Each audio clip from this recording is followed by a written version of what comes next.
Oke, Anda kembali di Apa Kabar Indonesia Pagi. Ini adalah tahapan Pilkada 2024. Jadi dimulai dari pemenuhan persyaratan dukungan pasangan calon perseorang dimulai bulan Mei, kemudian di September ini penetapan pasangan calon, dan nanti di kampanye. 27 November pemungutan suara. Ini yang aturan saat ini ya, yang kemarin juga dibacakan dalam putusan MK ketika ada 2 orang mahasiswa yang mengajukan uji materi atas pilkada serentak ini. Oke, saya langsung ke Bang Ipang. Bang Ipang, 2 fraksi sudah memiliki 2 pandangan yang berbeda ya, tapi kan mereka juga setiap fraksi pasti punya kepentingan masing-masing gitu. Tapi dalam skala yang lebih besar gitu Bang, soal pilkada antara November, September, siapa yang diuntungkan, dan kemudian apa analisis Bang Ipang sendiri dari ini? Ya, sebenarnya siapa yang diuntungkan September atau November ya, tentu ada 2 perspektif. Ini pandangan masyarakat ya, bukan saya yang mengatakan. Pandangan masyarakat pertama mengatakan kalau ini di November ya, kemungkinan Presiden Jokowi sudah tidak lagi berkuasa. Maka selama ini kan Presiden itu pemegang kendali penuh. Jadi apapun bisa. Dan memang yang kedua poin saya, apa keinginan Presiden Jokowi yang tidak bisa terpenuhi?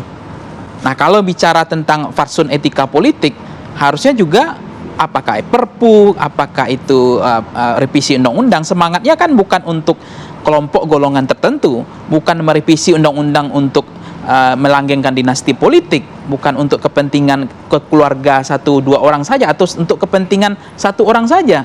Tapi semangatnya, makanya memang saya pikir masyarakat perspektifnya nggak salah juga menyatakan ada bau amis untuk kepentingan DNA politik. Karena kalau November presidennya nggak berkuasa lagi. Nah, kita juga dengar informasi yang saya dengar, misalnya istrinya Bobi di Medan, menantunya Pak Jokowi mau maju juga, anaknya Pak Jokowi. Kemudian ada juga Kaisang juga mau maju. Kemudian Kaisang sama istrinya juga mau maju. Nah, saya tahu Gibran nggak tahu nih istrinya yang mau maju, tapi nggak mungkin. Nah, itu konteksnya perspektif masyarakat, bukan saya mengatakan.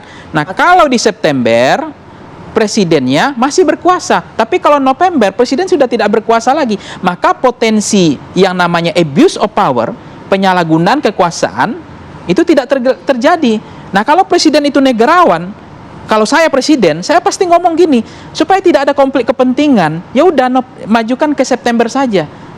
Kalau mundurkan ke November, tetap dengan jadwal berdasarkan Undang-Undang 201 ayat 8 nomor 10, pemungutan suara serentak nasional dilaksanakan pada bulan November. Kalau presidennya negarawan gitu.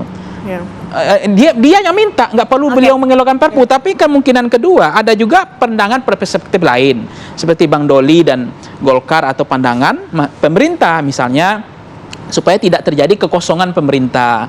Karena kalau dimajukan ke September, itu nanti di Januari pemerintah itu sama, antara pemerintah daerahnya sama-sama udah dilantik dengan pemerintahan pusatnya. Karena satu paket pemerintahan daerah itu terdiri dari kepala daerah dan DPRD provinsi, dan pemerintah nasional terdiri dari presiden, DPR, dan DPD RI.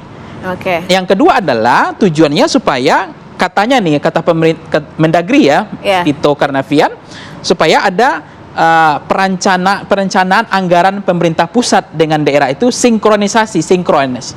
Kemudian terjadi kompatibel, artinya beririsan, selaras ketika merumuskan kebijakan dan program, sehingga di Januari sama-sama setel, sama-sama merancang program, merancang anggaran baik pemerintah pusat maupun pemerintah daerah. Nah, itu logika, itu rasionalisasinya. Bang Ipang, artinya kalau misalnya Perpu itu kan harus ada landasan yang kuat. Nah, kalau misalnya dipindahkan dari November ke September, landasan yang paling kuat itu apa? Nah, itu Perpu itu kan karena apa urgensinya Perpu? Kan harus ada apa yang mendesak ya. Nah, yang mendesak itu kan katanya kepala daerah yang PLT dengan definitif itu beda legitimasinya, sehingga mereka ingin mendorong semua di Januari itu kepala daerah sudah PLT semua.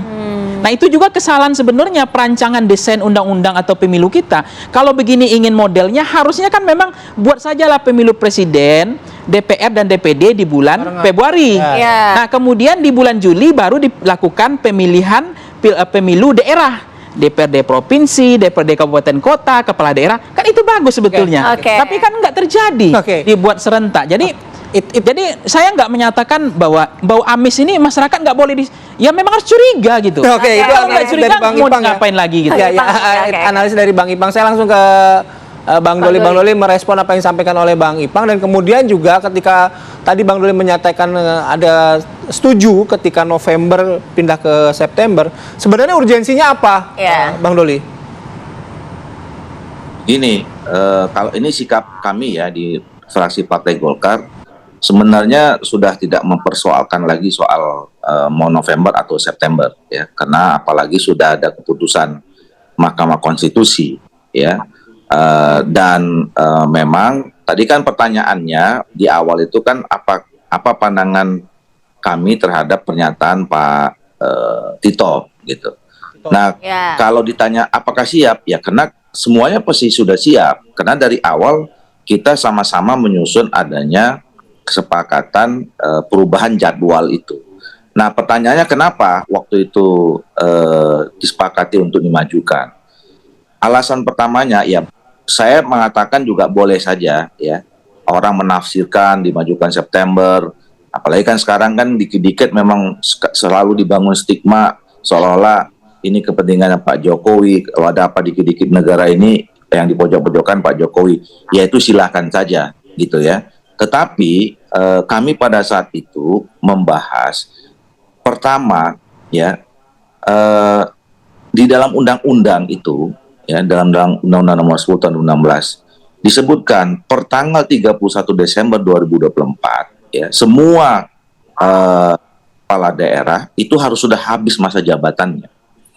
Nah, jadi kalau nanti kita tidak selesai di tahun ini melaksanakan pilkada, maka 1 Januari seluruh kepala daerah di Republik ini itu akan dipimpin oleh pejabat.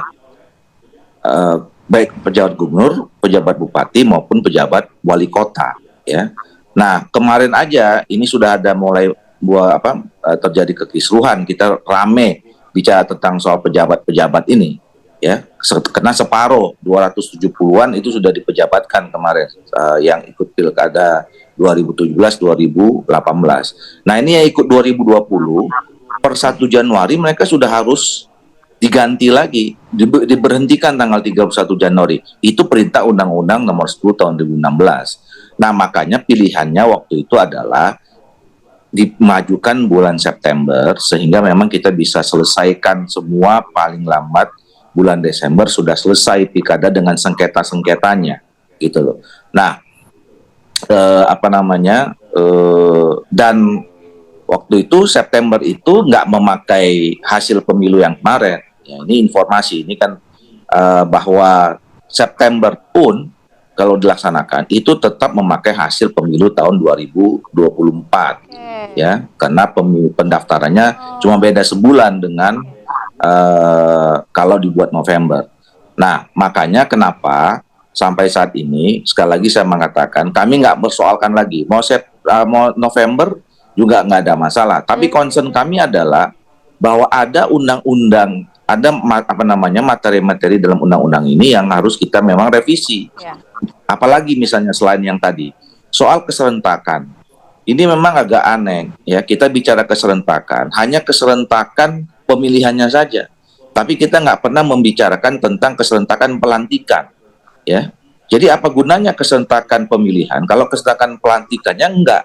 Jadi nanti ini kalau nggak diatur lagi ya, pemilihannya serentak, tapi nanti pelantikannya bebas saja sesuai dengan sekarang yang terpilih masing-masing gitu loh. Jadi kalau gitu apa gunanya keserentak kayak begitu? Satu. Yang kedua tentang keserentakan DPRD. Oke, Bang Doli. Keserentakan DPRD. Oke. Ya, boleh ini nanti penting. lanjut lagi Menurut Bang saya Doli jangan soal keserentakan. Bang Doli, mohon maaf, kita break dulu ya, Ya, kita harus break nah, dulu ya. ini Kalau penting. keserentakan nanti kita Oke. Iya, penting, oke. Tapi kita break dulu ya. Termasuk nanti juga ke Bang Iqbal. Tadi alasan yang sudah disampaikan oleh fraksi Partai Golkar agar tidak ada kekosongan kekuasaan gitu ya di beberapa wilayah. Sesaat lagi kami akan kembali.